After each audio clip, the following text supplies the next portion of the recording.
Pronunciation Series Lesson 3, Stress in American English. We hope you find this lesson just as informative as the previous lessons. We're moving on now to sentence stress, so we're moving on to the bigger picture in the English language.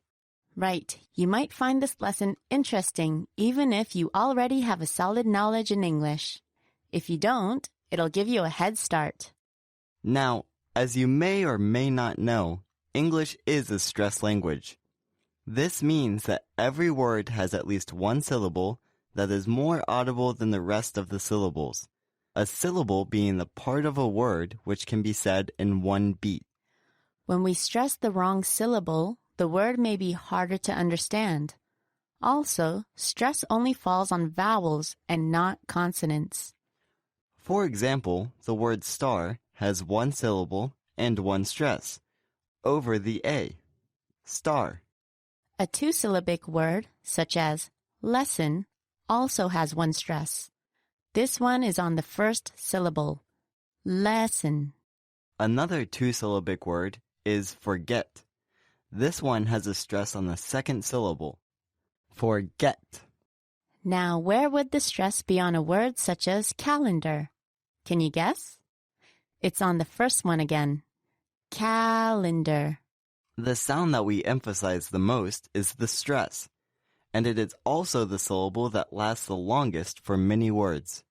Now, when the stress is changed, it could change the word itself. Here are examples of words with functional difference when we change the stress. Increase is a noun, and increase is a verb. Right. The noun, increase, has the stress on the first syllable, and the verb, increase, has the stress on the second syllable. And here's an example of how sometimes it's hard to understand different accents. The word is pronounced aluminum in American English, but I believe the accent falls on the third syllable for the British and sounds like aluminium. There's actually also a spelling difference too. That's why sometimes it's interesting to see an American and British person talk and see how they can misunderstand each other and then get frustrated. It's pretty funny. But anyways, some words may have a secondary stress as well, such as the word pronunciation. It may seem as though this word has two stresses, but the A is the main stress and the U is the secondary stress. So once again, that's pronunciation. It's usually the longer words that have a secondary stress. The secondary stress is softer, but you can hear it better than the other sounds. Okay, now on to the bigger picture. In a sentence, nouns, verbs, and adjectives are known to be content words, which means that they have a meaning on their own. We usually hear the stress in these words in a sentence, which sets the rhythm of a sentence. For example, in the sentence, I saw a friend last weekend. Saw, friend, and weekend are the content words, at least the way Chihiro said it.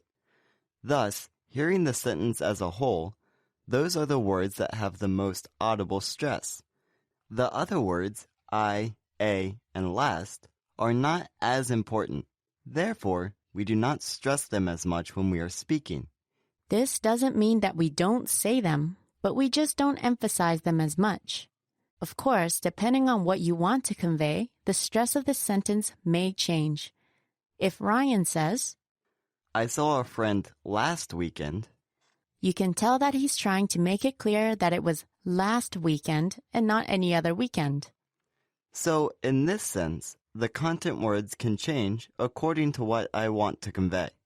You might think, how do people understand the unstressed words if you can barely hear them? If you think of the unstressed sounds as the minor characters in a play and the stressed as the leading roles, then you can see how they both need each other. The story wouldn't make sense without the minor characters, yet most of your attention is on the main character. Stress is an important aspect to know and understand when learning English. It will also set the stage for the next lesson. Now, if your native tongue is not a stressed language, then it may be hard to pronounce words as well as hear and understand them at first. But Once you recognize the difference, you'll know what to look out for and what to practice. You can take out a book and read the sentences out loud for practice. Which do you think are content words? When you practice reading out loud, you might want to exaggerate the content words. Content words.